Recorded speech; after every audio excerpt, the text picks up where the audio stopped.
Hello friends, welcome to my channel Sheetal's kitchen Gujarati. Navratri चाली रही है त्यारे रोज विचार आवे के फराળી रेसिपीओ શું બનાવીએ। તો હું આજે તમારી સાથે એ જ ફરાળી રેસિપી શેર કરી રહી છું। તો આજે આપણે ફરાળમાં ફરાળી આલુ પરાઠા બનાવવાના છીએ। તો મિત્રો રેસિપી વિડીયો એન્ડ સુધી જરૂરથી જોજો અને જો મારા ચેનલ પર નવા આવ્યા હો તો ચેનલને સબસ્ક્રાઇબ જરૂરથી કરજો। આ ફરાળી આલુ પરાઠા એટલા ટેસ્ટી બનીને રેડી થાય છે કે એવો વિચાર થશે કે આપણે 9 દિવસ આજ બનાવીને ખાઈએ તો બહુ સારું અને ફટાફટ બની પણ જાય છે। તો શરૂ કરીશું। ફરાળી આલુ પરાઠા બનાવવા માટે અહીંયા મેં 3 મીડિયમ સાઇઝના બટેટા બાફી અને લઈ લીધા છે। તો આ રીતે આપણે બટેટાને પહેલેથી જ બાફી લેવાના છે અને બટેટા ઠંડા થાય એટલે તેની આપણે છાલ ઉતારી લઈશું। તો અહીંયા મેં 2 જણ માટે ફરાળ બનાવું છું તો મેં આ રીતે ક્વોન્ટિટી લીધી છે। તમારે વધારે કે ઓછું બનાવવાનું હોય તો તમે એ રીતે એડજસ્ટ કરી શકો છો।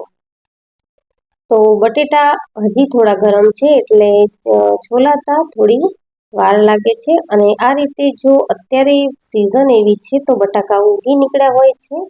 તો આ રીતે કોઈ પાર્ટ રહી જાય તો આપણે તેને ચપ્પુની મદદથી કાઢી લઈશું। આવી જ રીતે આપણે બીજા બટેટા પણ છોલી લીધા છે અને આ રીતે હું મેશર જે રોટલી દબાવવાનું છે તેનાથી હું આ રીતે બટેટા મેશ કરી રહી છું।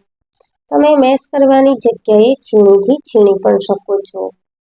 છીણવાની જરૂર એટલા માટે છે કારણ કે આપણે આલુ પરાઠા બનાવવાના છીએ તો પરાઠા વણતી વખતે આપણને પ્રોબ્લેમ ન થાય એટલા માટે આ રીતે મેશ કરવા ખૂબ જ જરૂરી છે।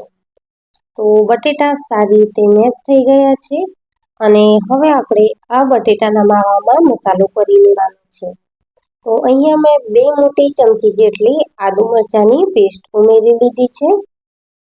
તમે તમારા હિસાબે તીખાશ વધારે કે ઓછી કરી શકો છો। તો 2 મોટી ચમચી આદુ મરચાંની પેસ્ટ સાથે જ સ્વાદ પ્રમાણે મીઠું ઉમેર્યું છે। તો લગભગ 1 ચમચી જેટલું મીઠું ઉમેર્યું છે। 3 મોટી ચમચી જેટલી સિંગદાણા અને તલ શેકી લીધા હતા તેનો ભૂકો ઉમેર્યો છે। અડધી ચમચી મરીનો પાવડર ઉમેર્યો છે। પરાઠાને ખાટો મીઠો ટેસ્ટ આપવા માટે અડધી ચમચી જેટલી ખાંડ ઉમેરી છે। સાથે જ શેકેલા જીરાનો પાવડર એ પણ અડધી ચમચી ઉમેર્યો છે અને અડધા લીંબુનો રસ ઉમેરી દઈશું જેથી કરીને આપણે ખાંડ ઉમેરી છે તો સામે લીંબુ એટલે પરાઠા છે તે આપણા ખટમીઠા એવા બનીને રેડી થશે। હવે ફ્રેશ લીલા ધાણા મેં ધોઈને રાખ્યા છે તો આપણે સમારી લઈશું બટેટાના માવામાં।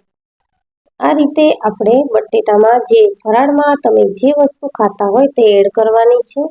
ન ખાતા હોય તો તમે સ્કીપ કરી શકો છો પરંતુ આ જેટલી વસ્તુ મેં એડ કરી છે એ બધી જ વસ્તુ ફરાળમાં ખવાતી હોય છે। હું જાતે નોરતાના ઉપવાસ કરું છું તો આ બધી જ વસ્તુ હું ખાઉં છું। લીલા ધાણા ઉમેરી દીધા પછી આપણે તેમાં ફરાળી લોટ ઉમેરી લેવાનો છે। તો આ રીતનો ફરાળી લોટ માર્કેટમાં ખૂબ આસાનીથી મળી જાય છે। તો લગભગ 200 ગ્રામ જેવો લોટ આપણે ઉમેરી લઈશું અને મિત્રો પેકેટનો લોટ વાપરતા પહેલા એક વાતનું ખાસ ધ્યાન રાખવાનું કે તે લોટને આપણે ડાયરેક્ટ ક્યારેય ઉમેરવાનો નથી। આ રીતે ચાળણીની મદદથી ચાળી અને પછી જ આપણે ઉમેરીશું।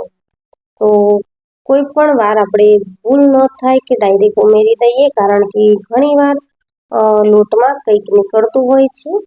લોટ આપણે ઉમેરી દીધો છે અને હવે લોટને સારી રીતે બટેટાના માવા અને મસાલા સાથે મિક્સ કરી અને પરાઠા જેવો આપણે લોટ બાંધી લઈશું। તો પાણીની બિલકુલ પણ આપણે જરૂર નહીં પડે અને સારું એવું બટેટાના મોઇસ્ચરથી જ બાઇન્ડિંગ આવી જશે અને લોટ આપણો આ રીતે પરાઠાનો બંધાઈ અને રેડી થઈ ગયો છે। તો લોટને આપણે અત્યારે રહેવા દેવાનું નથી। 1 ચમચી જેટલું તેલ લગાવી અને લોટને આપણે સેટ કરી લઈશું સારી રીતે અને તરત જ આપણે પરાઠા બનાવવાના છે। જો આપણે લોટને રહેવા દઈશું તો બટેટાનું મોઇસ્ચર રિલીઝ થશે, ખાંડ અને મીઠાનું પણ રિલીઝ થશે તો લોટ છે તે ઢીલો થઈ જશે અને પરાઠા બનાવવાની મજા નહીં આવે। તો આ રીતે આપણે પરાઠા સહેજ જાડા જ હોય છે, તો ભાખરીની સાઈઝના લુવા કરી અને આપણે પરાઠા વણી લેવાના છે. તો અહીંયા મેં લગભગ 10 જેવા પરાઠા બનાવ્યા છે આટલા લોટમાંથી, અને હું ડાયરેક્ટ પાટલી પર જ વણી રહી છું. તો આ રીતનો આપણે ફરાળી લોટ સ્પ્રેડ કરી અને પરાઠા વણી લેવાના છે.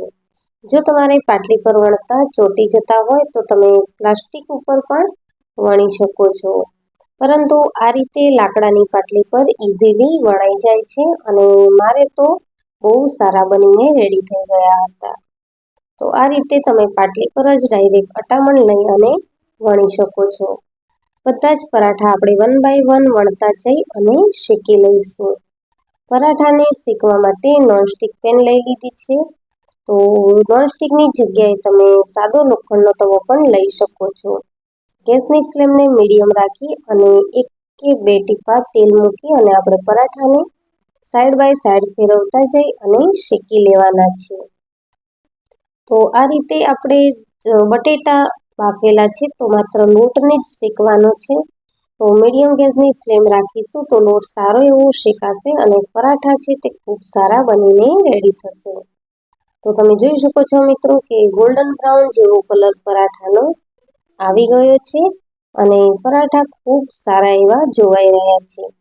જોવામાં જ નહીં, આ પરાઠા ખાવામાં પણ ખૂબ જ ટેસ્ટી બન્યા હતા. તો આ રીતે આપણે 1 બાય 1 બધા જ ફરાળી આલુ પરાઠા બનાવીને રેડી કરી લઈશું.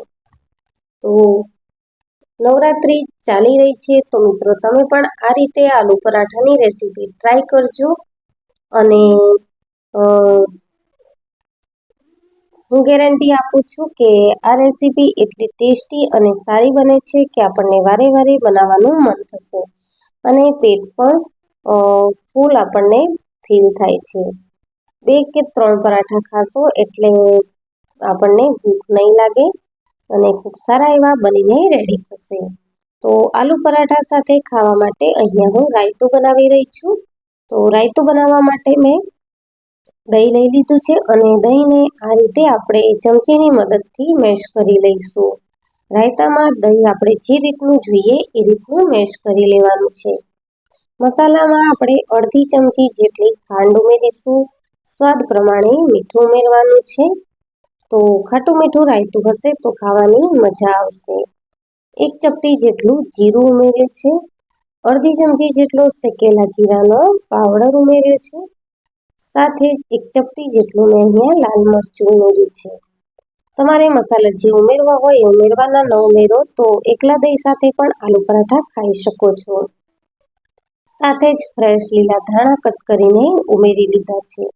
ખૂબ જ ટેસ્ટી એવું આ રાયતું બનીને રેડી થાય છે અને ખાવામાં તો તે ખૂબ જ ટેસ્ટી લાગે છે. તો આ રીતના ફરાળી આલુ પરાઠા અને રાયતાની આપણી રેસીપી રેડી છે અને તમે પણ મિત્રો આ રેસીપીને આલુ પરાઠાને આ રીતના રાયતા સાથે ટ્રાય કરજો અને મને કમેન્ટ સેક્શનમાં જણાવજો કે તમને આ રેસીપી કેવી લાગી. જો મિત્રો મારી રેસીપી વિડીયો ગમ્યો હોય તો વિડીયોને લાઈક કરજો, શેર કરજો અને મારા ચેનલને સબસ્ક્રાઈબ જરૂરથી કરજો. આવી જ નવી રેસીપીઓ માટે બેલ આઇકન બટનને પ્રેસ કરજો. Thank you for watching.